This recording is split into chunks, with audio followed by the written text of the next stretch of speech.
morning everyone, and thank you for joining us. So as you can see, we are in physical person, which is very exciting for me. I know you guys are still at home, but I'd just like to welcome you virtually into the room. I'm Alicia Harrington-Clark. I'm the head of DC Master Trust and Lifetime Savings here at the PLSA.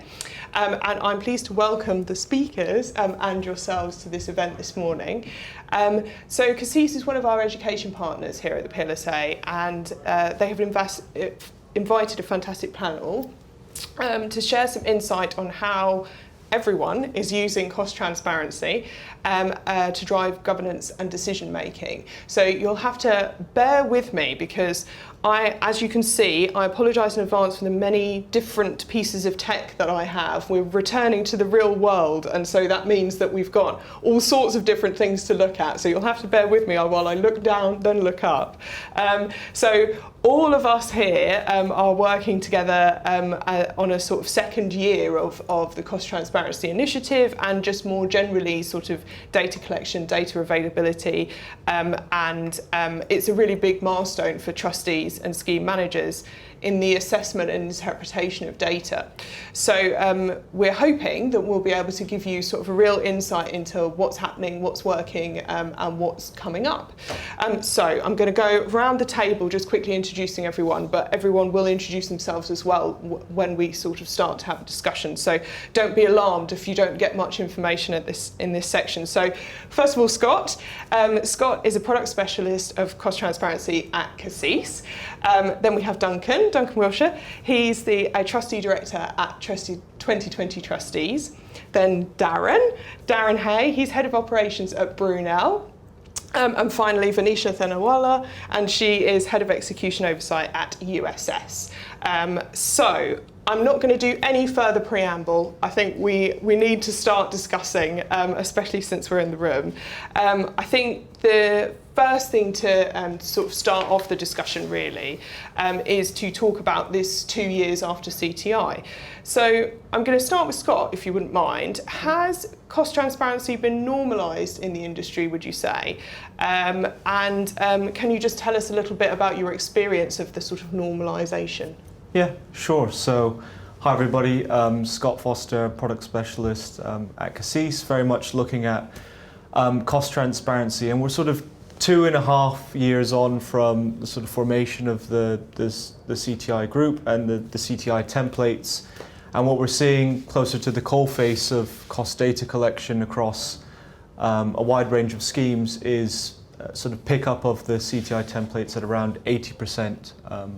Of submissions that we're receiving. So there are still quite a few templates that are being received in sort of legacy formats, but the large bulk of cost data that is coming through to us on behalf of pension schemes is in the CTI format, which is great because we're finally collecting data on a like-for-like basis, and that promotes more standardization and comparability in the marketplace. And so I think that's a really good thing. Another key stat that we've seen closer to the coalface is timeliness of data. So that transmission of data from asset managers to asset owners is sort of picking up. So asset managers are now coming to terms with what's in the CTI, its sort of breadth and depth of all the data fields within the template.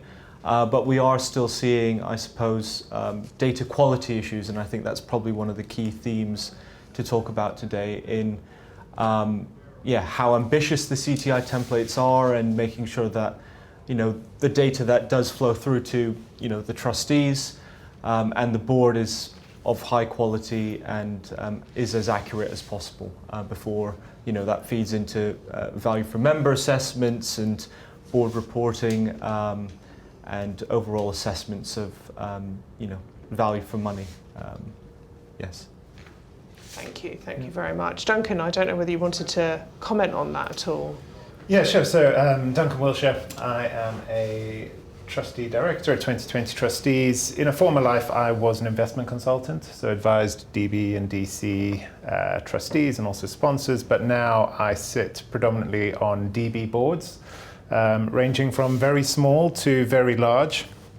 And I also have some responsibility for oversight of our sole trustee clients as well. And so for me, I guess, is it normalized? I'd say the idea of cost transparency and using its output is relatively normal, but not common when you look across kind of all the different types of schemes that are out there, which I just think is a massive shame, really, insofar as Scott's just outlined. Actually, the processes are becoming much more slick than they were. Managers are accustomed to it. And my direct experience is actually working with someone like CACEIS. Actually, they deal with all of the interaction with the manager. So from the trustee perspective, you actually don't need to get involved in the nitty-gritty. Actually, what you see is the output, and then you start to think about, okay, well, how can we use this output? And I guess when I think about cost transparency, again, with my kind of trustee hat on, I liken trustee boards a bit like a company, a bit like the board of any other business. We've got customers, we've got money flowing in, money flowing out, and it seems preposterous that trustees, that boards don't understand or know how much it costs to run their business. So I'm just really keen now that we've got this momentum to start making sure that more and more boards start to use it. Thank you. Darren, sounds Thank you. like a good starter for 10 for you there. Sure, thanks. I'm Darren Hay. I'm the head of operations with Brunel, who are one of the 8 UK pension pools bringing together LGPS assets. I think, first of all, to start off with how the LGPS might incorporate the information and feel about cost transparency. I think it's very much part and parcel of the core deliverable for LGPS reporting. I think there's been initiatives around transparency codes that have been created through scheme advisory boards. Also, very heavily involved in lobbying and working with CTI working group as well to bring these things through. And I think there is an expectation that managers who work with the LGPS are open and able to provide this type of information. I think where we've seen, my direct experience in the last few years of capturing data, I wouldn't say it's quite standardised in the sense that we see, openness to providing information in different templates, not necessarily always the CTI template, but what we do see is that there isn't a standardised methodology of actually completing that template. There is often further analysis that needs to be done, further breakdown, and it can become quite onerous. So I again agree with Duncan in terms of the concept is very much, certainly from the LGPS perspective, core, but I think there is still some way to go to having a standardised practice in the market. And I do agree, in a previous life, I worked with Zurich as within their propositional team, and also worked very closely in trying to build out cost transparency and also general transparency information for DC schemes. And I think there is quite a big difference between some of the larger firms, smaller funds as well, larger funds, and the ability to actually get this information out of certain managers in certain areas. And I say it is a shame, for certainly for the LGPS and for Brunel, it's absolutely core. We won't work with managers who won't provide this information. Thank you. So Venetia, over to you. Thank you. So I'm Head of Execution Oversight at USS. Given the size of our scheme and the complexity of the asset classes we deal with, it's been a long road for us. Second year into it now. I just kind of break this question into 2 parts. I think the data collation part is becoming normalised. We had a heavy lift working with Scott to create a data pool for our internally managed assets, but also to educate external managers in completing the CTI templates, especially our US managers, I think, who are less familiar with this kind of standardisation. This year we were hoping it would be a bit better. There are more templates coming back as CTIs, but there's still a heavy lift and education piece that needs to happen. We've also now told managers that we won't work with them unless they sign, an agreement to provide the cost transparency data in their IMAs. So that's an improvement. And then on the flip side, it's is there normalisation in terms of interpreting the data you're collecting? I think we're at the very early stage here. Our board were somewhat confused, quite rightly, because we presented them with cost transparency data, and then they also get presented with value for money assessments, and they're not the same thing. So I think we'll turn to this shortly with the TPR's recent publications. But I think that's an early part there. How do we integrate what we're presenting to our boards, not just cost data, and what cost data, what do we consider costs? We have private markets investments, so there are lots of carry accruals, performance fees. Is that really a cost that we want to control? That the flip side of that is performance, so we need to integrate that. But then also scheme management and governance. So it's a bigger picture. So I think it's early days. I think it's too soon to say that cost transparency is normalised for us. Thank you. I think sort of leading on from that as well, it naturally leads into how you take this information forward. I think one of the big things that we've wrestled with is very much the layer of performance in terms of value. So is that cost worthwhile? Yeah.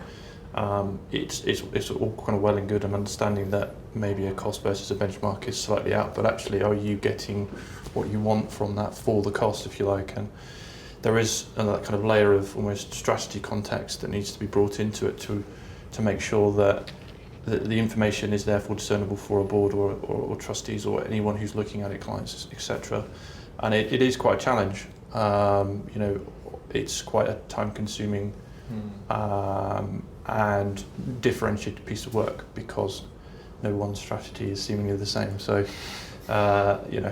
it's an interesting one how we take that forward. Well, I think it's really interesting.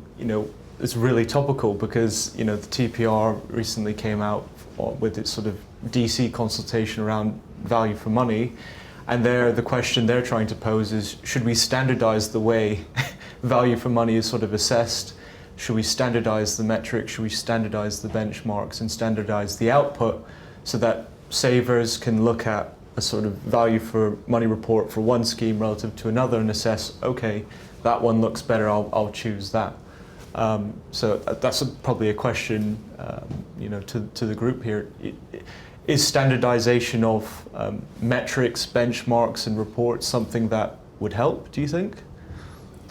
I'd say yes in the first instance. I think getting something out there and then refining it makes sense. I know that, in DC world and anything that's kind of published and regulation, obviously it's sometimes difficult, that refinement piece, and what you end up with something that is not perfect for a long period of time before it gets refined.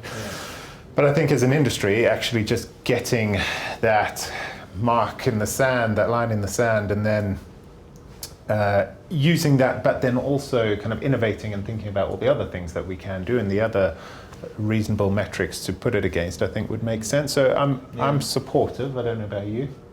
Yeah, I agree. I think, as you said quite rightly, standardisation in terms of getting something out there. I think what we found at Brunel is that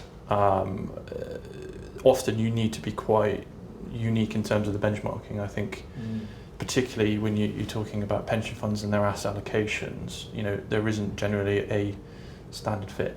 It is very much defined dependent on whether you're looking DB/DC, whatever the outcome may be.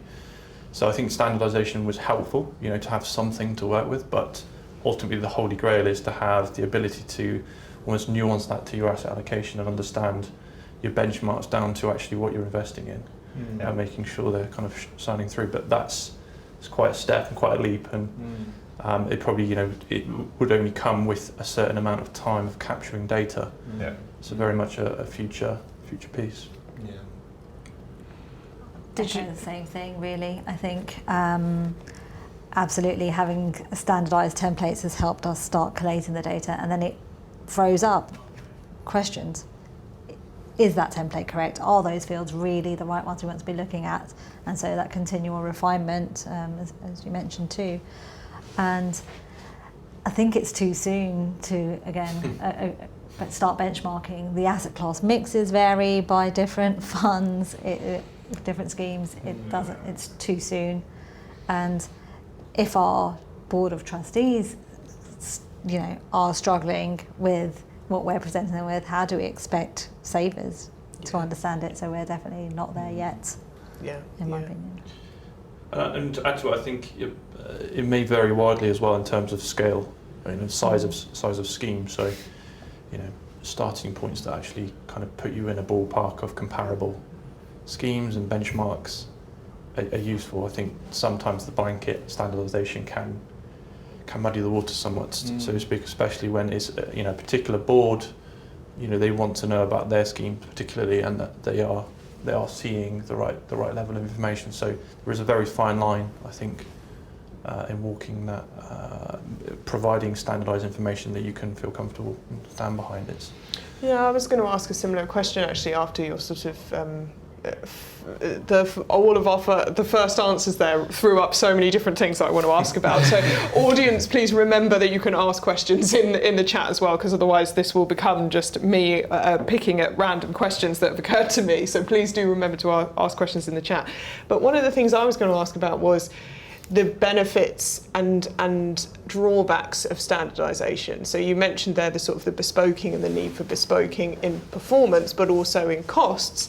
And so I just wondered, is there a danger of a bit of tick box approach sneaking in here when we start to talk about value for money or member assessments more generally, obviously sort of theoretically, but also literally on the ground? I don't know if anyone has any comments on that, but I just feel that there might be a bit of a tension there. Yeah, I agree. I think if we, push the regulator to make this a requirement for DB schemes too, that won't really achieve what we're setting out to do. I think if we try to take a step back and think, what are we trying to do with this? Maybe, a head of an asset class does want to look at the equities mandates and see how he can control those costs.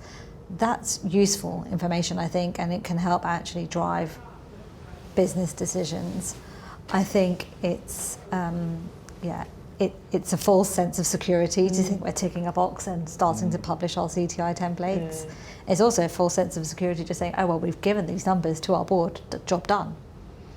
So. Absolutely.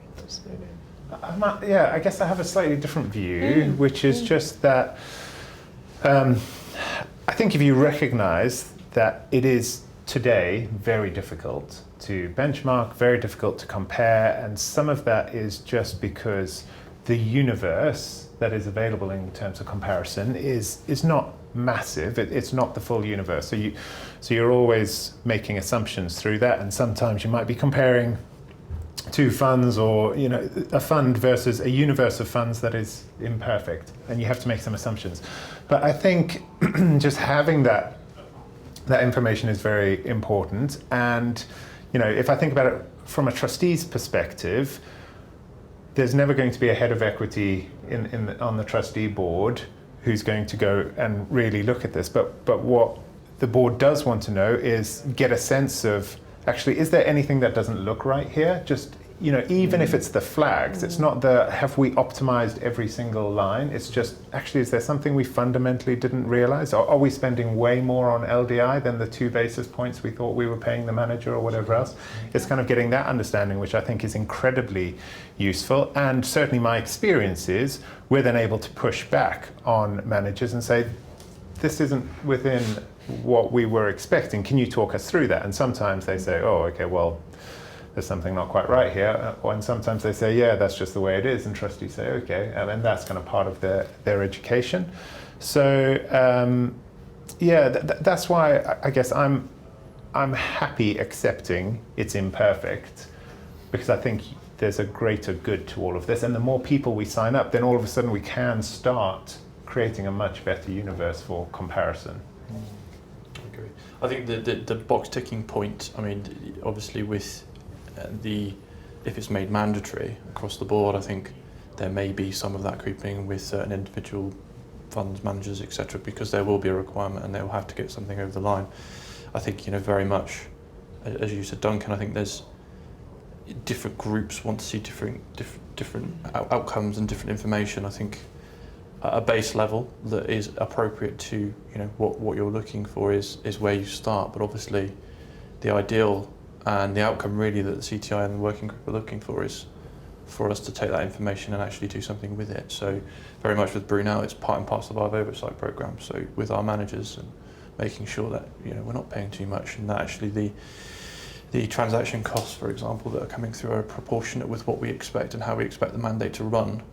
But then also it's useful for a board level or a trustee level to see overall where your total cost of ownership sits and how much it actually costs to run your business, essentially, from an investment perspective. So there is almost these kind of dual strands coming from it, and it's not only becoming about, certainly for Brunel and the LGPS world, about ticking the box and the obligation. It's about utilising that information to your day-to-day business running, but also to bring insight. And we're very much thinking along the lines of making more disclosures, thinking about how we use that information and make it publicly available for all the members of all of our schemes, not just necessarily the committee and any of their consultants or anything like that. So, that's, I guess, where it was all going from, but you can see tick box exercise creeping in, surely.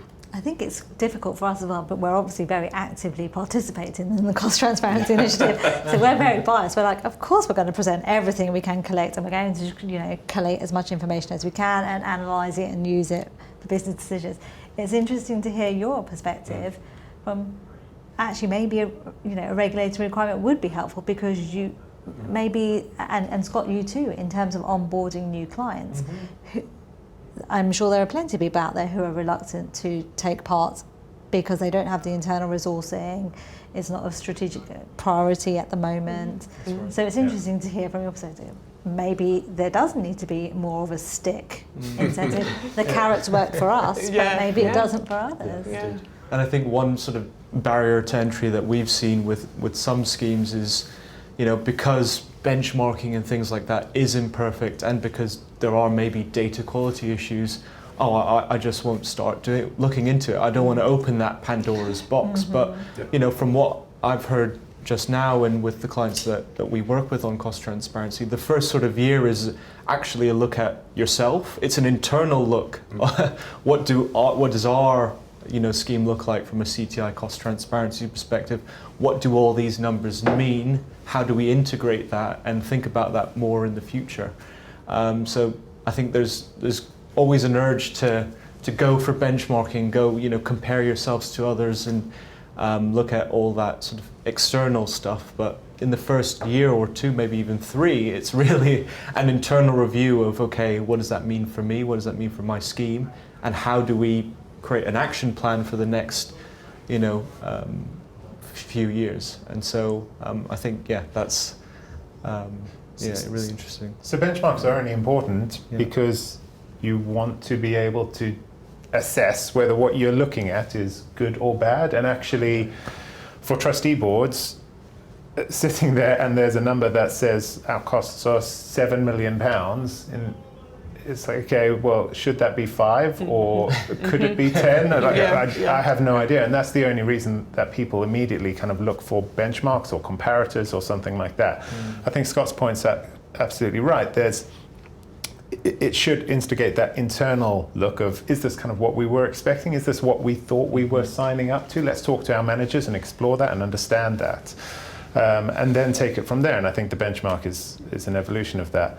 The other thing I will just say, to your point about kind of the level of involvement, certainly when you spoke in that opening part about being at the coalface and some of the complexities around getting data and everything else, actually as a trustee, I feel insulated from that. So I have people who do that for me. So I have no, it's not a constraint on my governance capability or decision-making frameworks or anything like that. Actually, the thing just gets presented to me.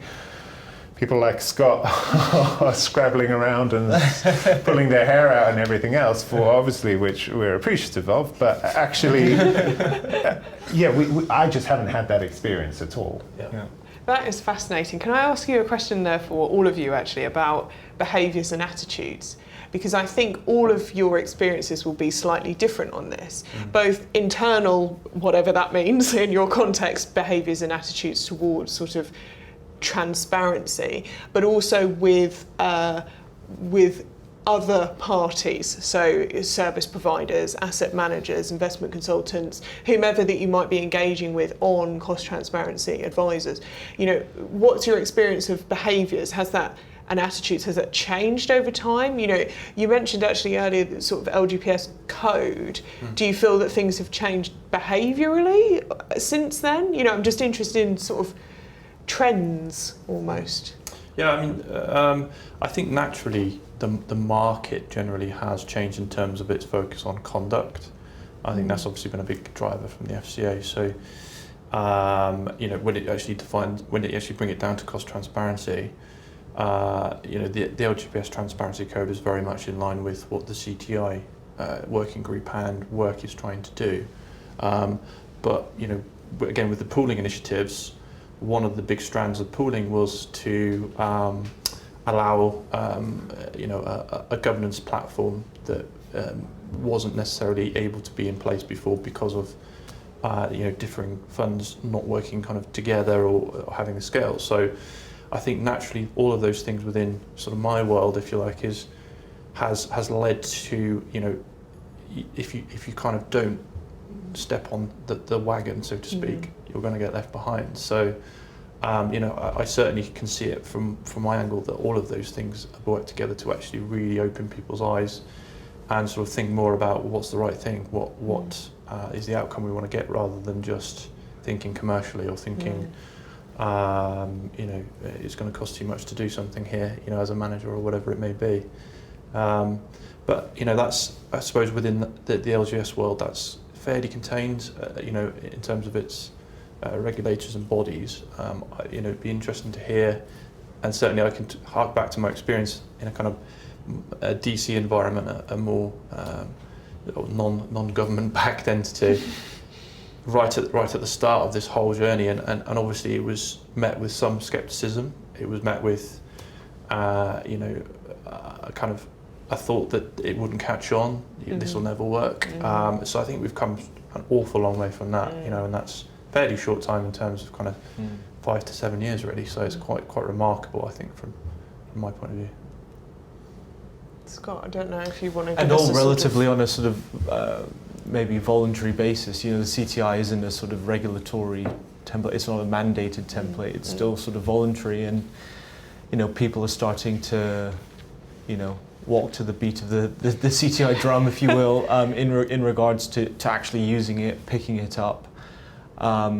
You know, I think back in the days, maybe 4 years ago, you send a data request out, you know, you get a rude response or just be blanked completely. But you know, these days now it's like there's sort of more structured teams that will, you know, deal with that request, and a more structured process, you know, in this sort of investment management world, to sort of pull that data out of various systems and populate it into a template that makes sense to end users and asset owners. So I think that for sure, and I think cost transparency is just one piece of just transparency as a whole, and I think that's probably an overarching theme that we've sort of seen from in the likes of the FCA and the TPR, very much a focus on a strategic priority on transparency of data across the board, not just costs but everything else, and then weaving that in sort of governance around that data as well,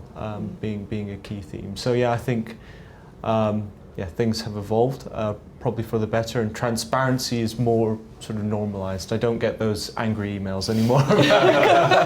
Let's put it that way. Generally across the board, again, you know, you kind of look at the FCA's views, and you know, you look at kind of things like the Woodford cases, and you think about the recent kind of consultations around the AFM-ACD market and assessments of value. It's very kind of focused, and I think, you know, the UK particularly has kind of leaps and bounds. I think, you know, the US is still an area that's developing, but certainly Europe, UK, you know, it has become much more accepted. You know, as Scott says, well, no, there's no what's that anymore. It's very much kind of, you know, oh yeah, I understand, and we'll get on it. That's certainly what I've seen as well. What about from a trustee perspective and a sort of governance perspective? Do you feel that people's attitudes have changed towards transparency in general? Yeah, so I guess there are just so many stakeholders from where we sit. To Scott's point, this having been voluntary up until now, if you look at the board itself, the board's reaction, they've kind of gone into this willingly most of the time, or at least someone saying this is a really good idea, should we do it? And everyone says, well, yes. And so their reaction to it tends to be positive, so seeing the output, but then also just, okay, well, what do we do with this now? Is the common response. Certainly from a kind of sponsor's perspective, the sense that they can start to see some value for money for the contributions that they're putting into a scheme is helpful. So they're generally pretty engaged.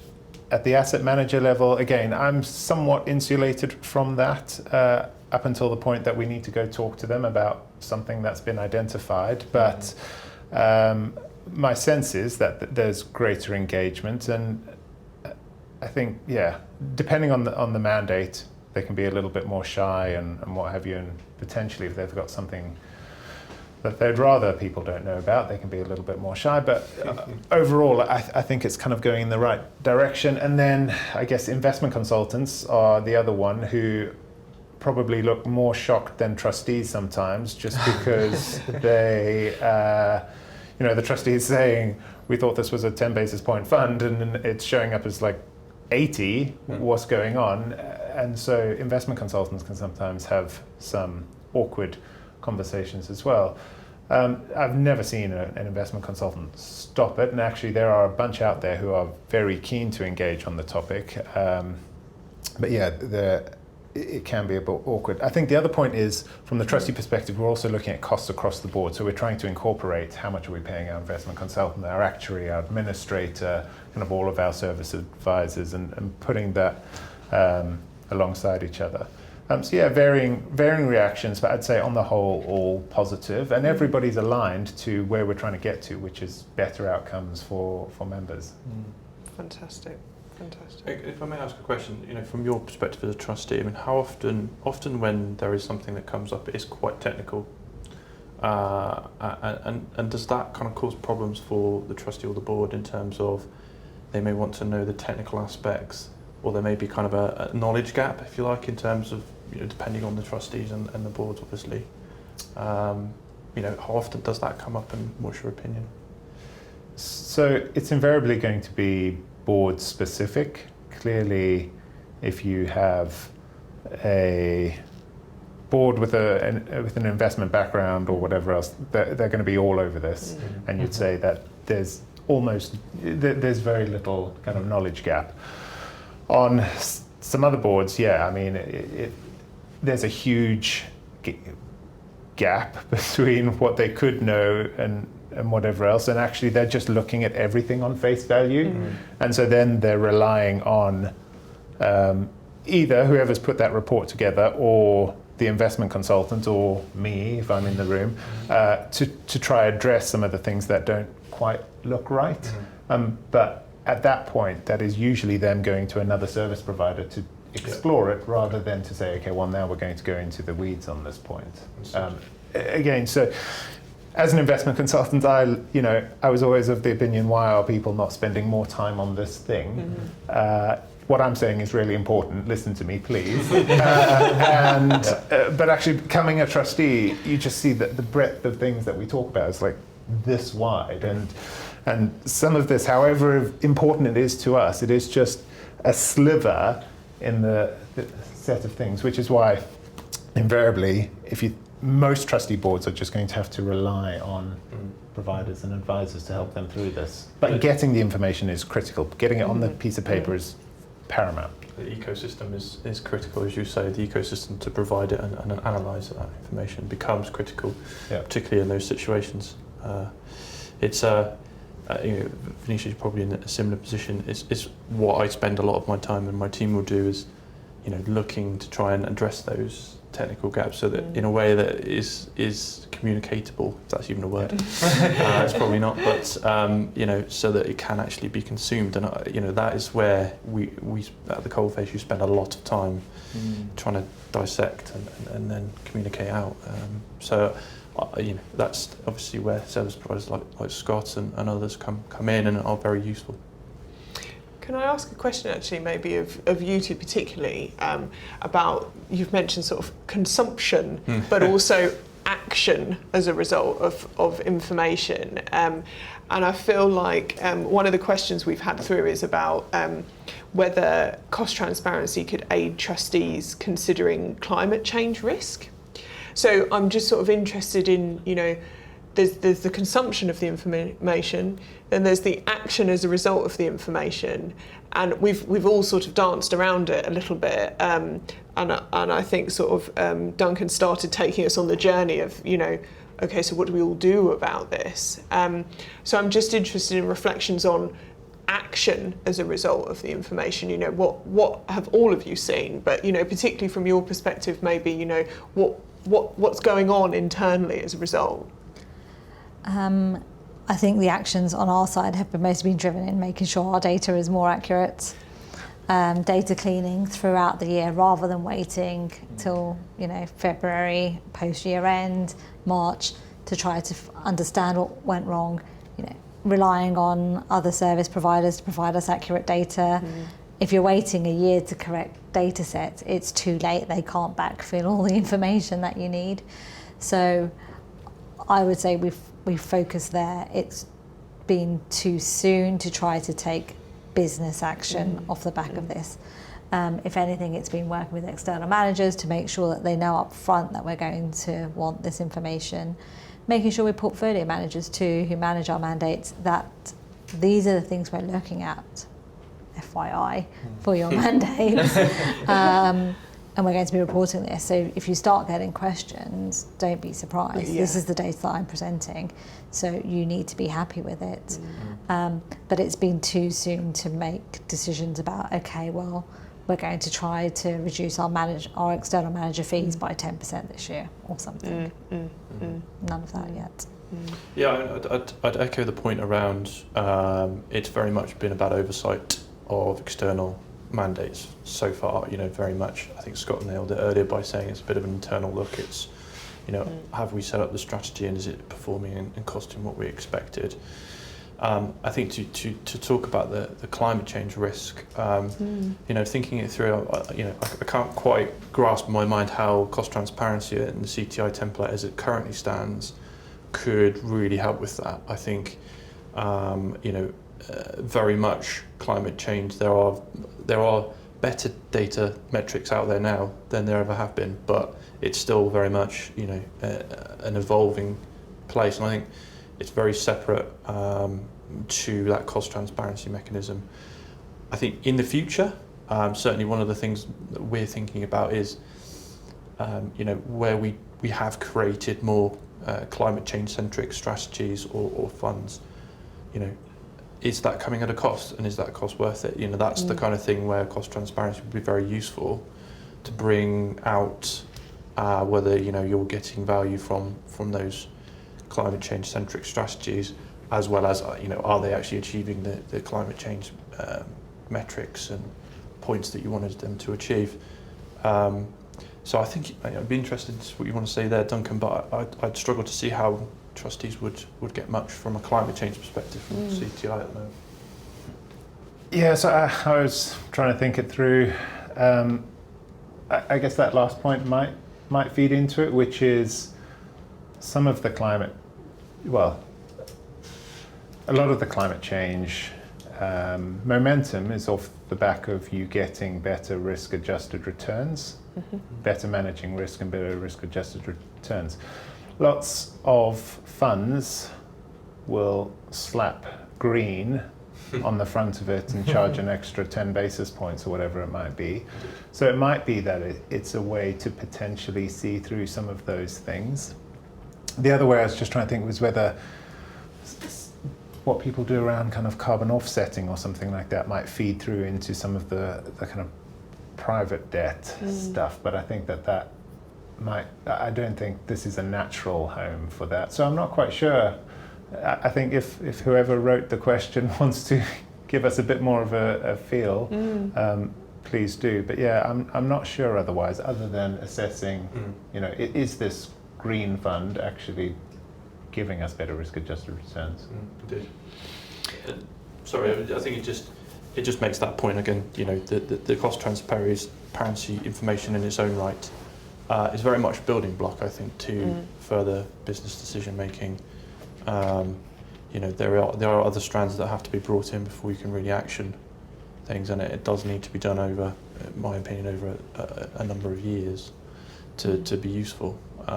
It's very hard to make a decision off the back of 1 year, 2 years, even set of data.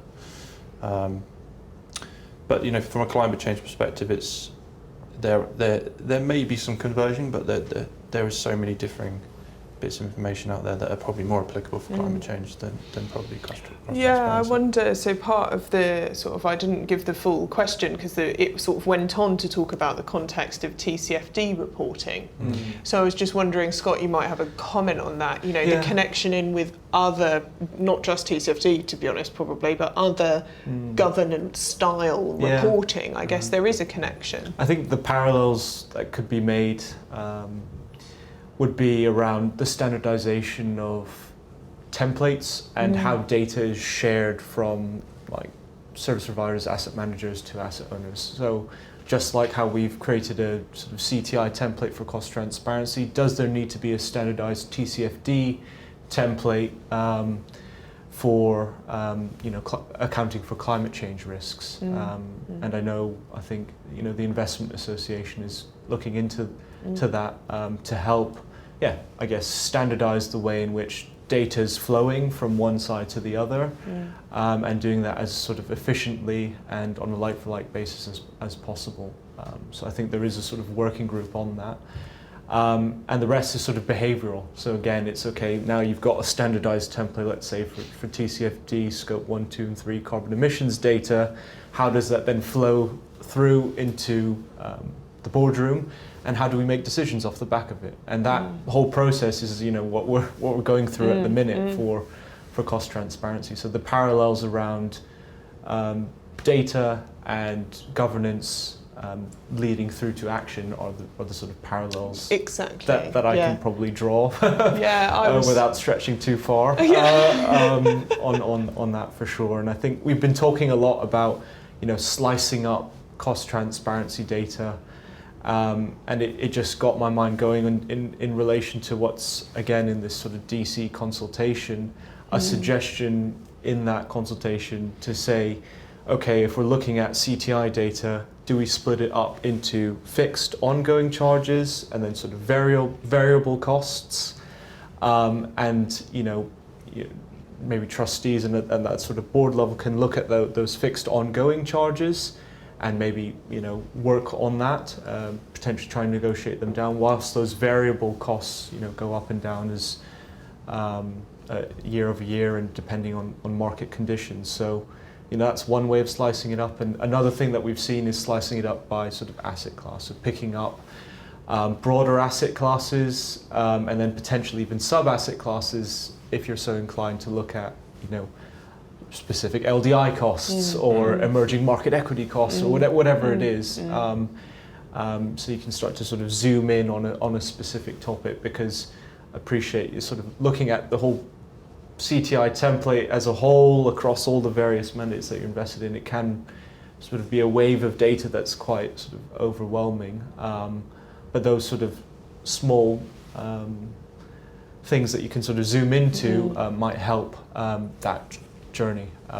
And as things, as CTI data and cost transparency data becomes more and more normalized and just a part of the discussion, then you can maybe start looking at some of those technical things if you wanted to, once that sort of overall consciousness around cost is elevated.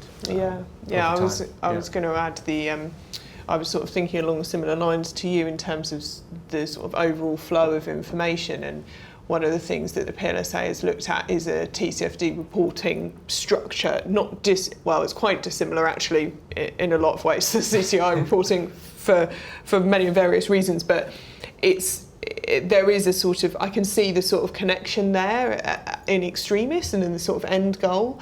So it's quite an interesting idea, and I think the connection in with value for money assessments potentially coming through in a more standardised metrics-based benchmark type way, scorecards and that sort of thing might lead us there. I think the other thing that we've all sort of mentioned here, but again haven't talked about a lot, is data quality. I'm sort of loath to ask the question because I sort of know what the answer is going to be. But data quality, what's it like? It's getting better, Good. I would say. As an education piece, internally and externally, I would say it's improving. I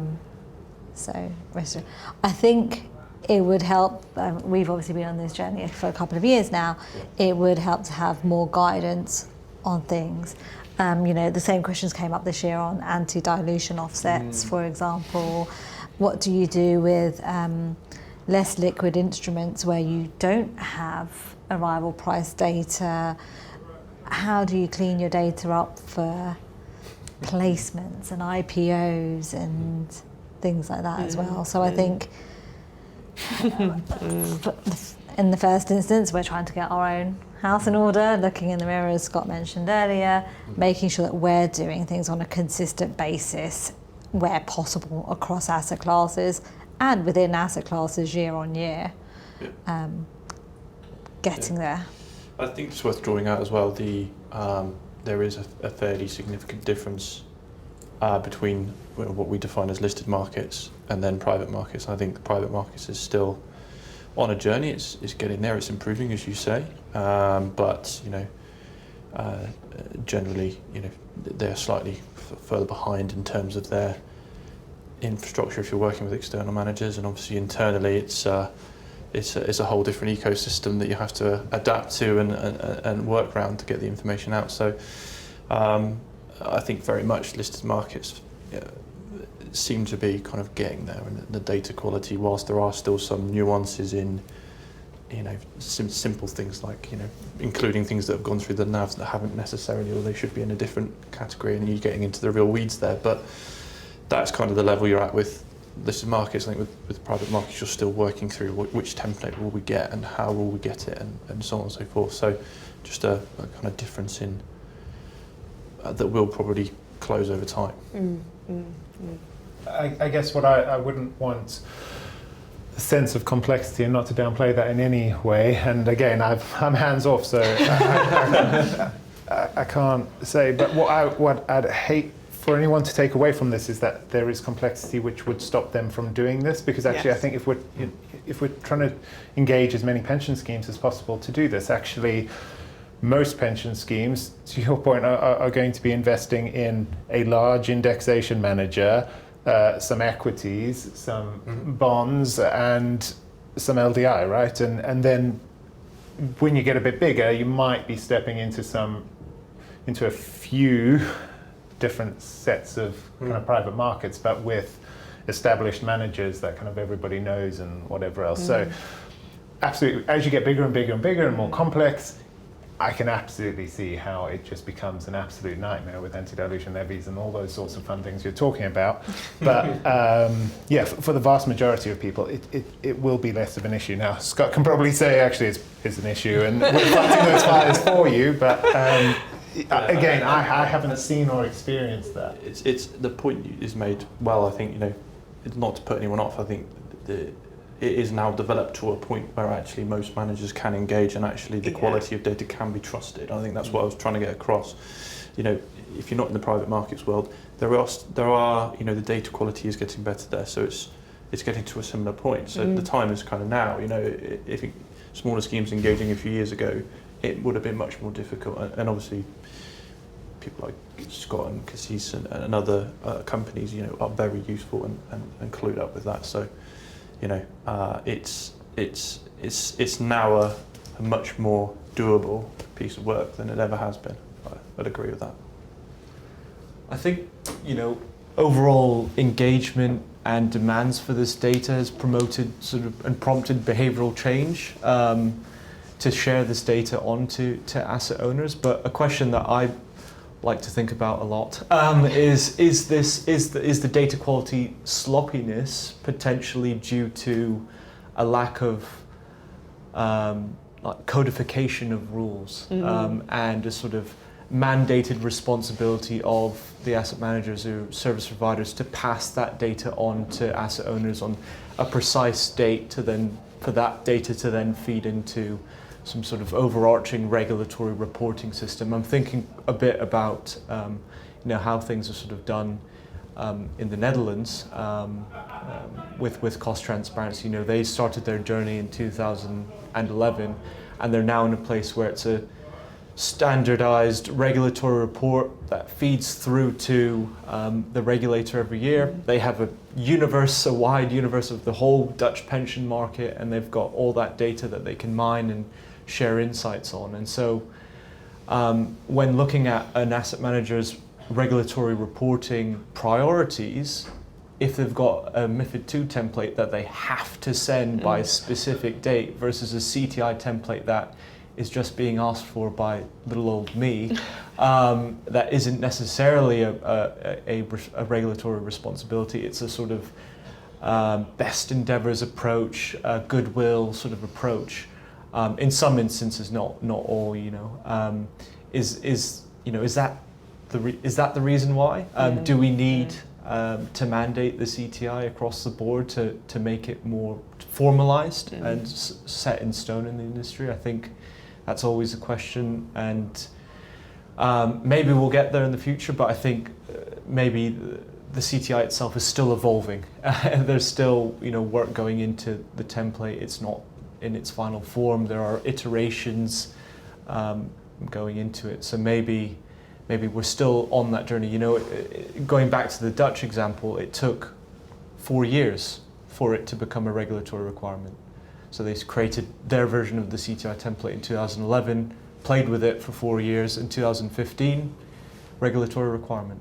And the industry, on a sort of voluntary basis, helped create that final form. So maybe we're still sort of halfway through that journey, 2 and a bit years in.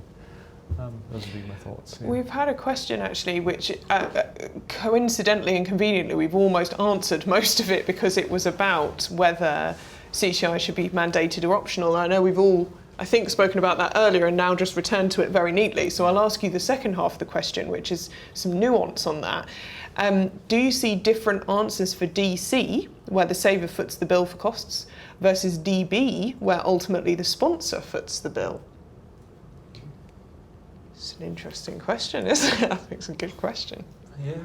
On the ground, the way in which asset managers respond to data requests for DB or DC is quite similar, to be fair. I think, but that might be due to the nature of the clients that we work with and the sort of buying power that they have.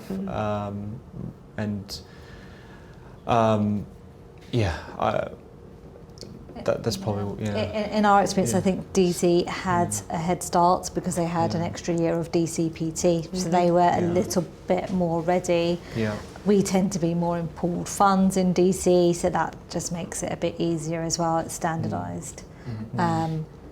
It was a bit easier, but I think that DB's swiftly catching up. I mean, from a Brunel perspective, it's all DB, so I can probably speak impartially. It doesn't come into the thought process really. It's more about the end investor. So from a DC perspective, it's all about getting as much and the best outcome, and that might actually be in some cases a slightly more expensive fund or expensive setup, but as long as that's delivering what the end consumer wants and needs, then so be it.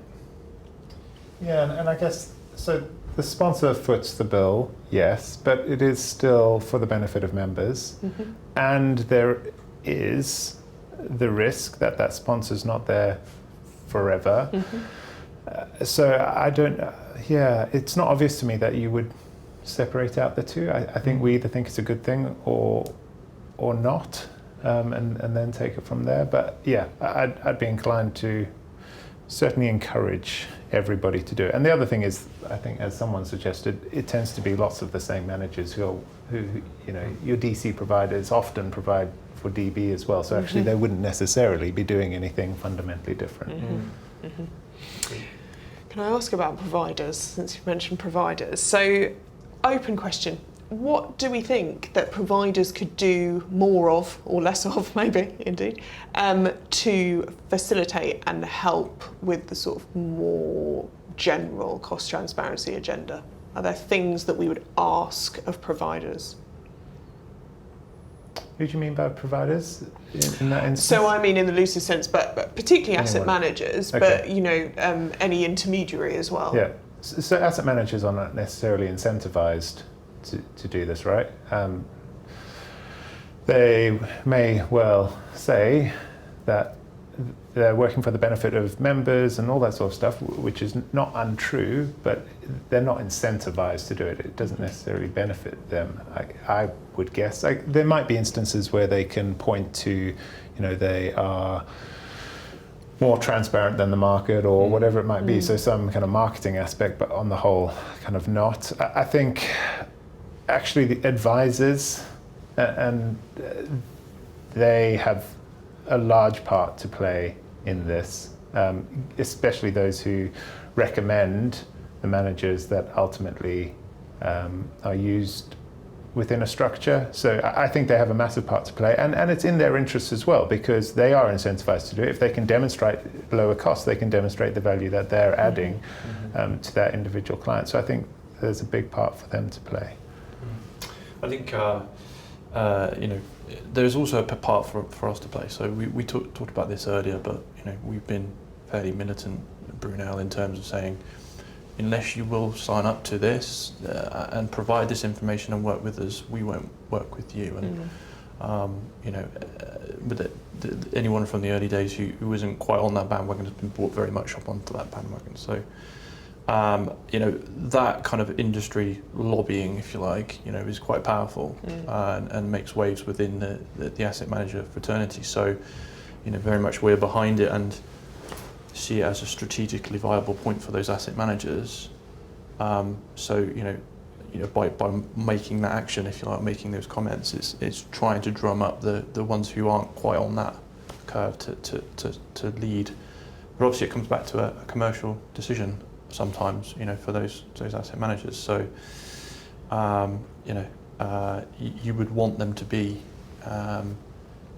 putting the outcomes first, as you say, and being able to demonstrate actually, so they can win further business in the future, that they are competing in this area and not being left behind. I think that's another key point to add. But I agree with what Duncan said. I think you know, there is only so much you can ask for. I think, and a lot of it would need to be driven by the ecosystem around, particularly also the end consumer. So we can definitely help ourselves, certainly as trustees, by just, when signing up to a new manager, when doing a new fiduciary management agreement, whatever it might be, just making sure there's some reference in there somewhere to the provision of data. And even if you're not taking that data today, actually that is starting to apply a little bit of pressure for zero cost to you, to that manager, to start incorporating this into their processes. Absolutely. Good. I am very sorry we've run out of time, but that feels like a perfect time to finish, actually, with a sort of pitch for engagement. I'm going to ask you a brief question in a second, so be prepared for it. I'm going to say, does the Cost Transparency Initiative work so far? So be prepared with a short answer, but I'm just going to thank the audience for participation. We've had some really interesting questions through, and you know, thank you guys for taking so much, sort of providing so many thoughtful responses to these questions, because they are quite searching. So quickly, Cost Transparency Initiative, has it worked so far? Scott, if you could start. It has definitely helped my life being a bit easier. It has certainly helped the transmission of data from asset managers to asset owners. But as with anything, it's still a sort of work in progress. There are things that we need to sort of iron out, but it certainly helped the industry from an overall governance and transparency perspective, for sure. Fantastic, Duncan. It's not flawless, but absolutely yes. Fantastic. That's a great, quick answer, Darren. Yes, been very useful. Allowed us to live and breathe our principles. But as Scott said, there's more to do. Fantastic, Venetia. Yeah, echoing what they've said, it's put us on the right journey, I think, to ask some very important questions. Thank you. Thank you so much. Thank you so much to all of you. Thank you again to the audience. Just a quick reminder that this session will be available online, and you can watch it, rewatch it, and share it with anyone that you feel might benefit from hearing this just really fascinating discussion. Just also a reminder that we have our annual conference coming up, which will come really quickly upon us because it's on the 12th to the 14th of October. Take a look at the website for more information. There are sort of similar topics to this, but not quite the same, I have to say. But there's also another CACEIS session, so I thought I'd just mention that because it's about climate risk, so it's very conveniently sort of associated with some of the discussion today. Thank you so much for your time, for your participation. Thank you also, audience, for your time and participation. And from all of us here, thank you. We'll see you next time, hopefully in person. But until then, enjoy the most of your rest of your day.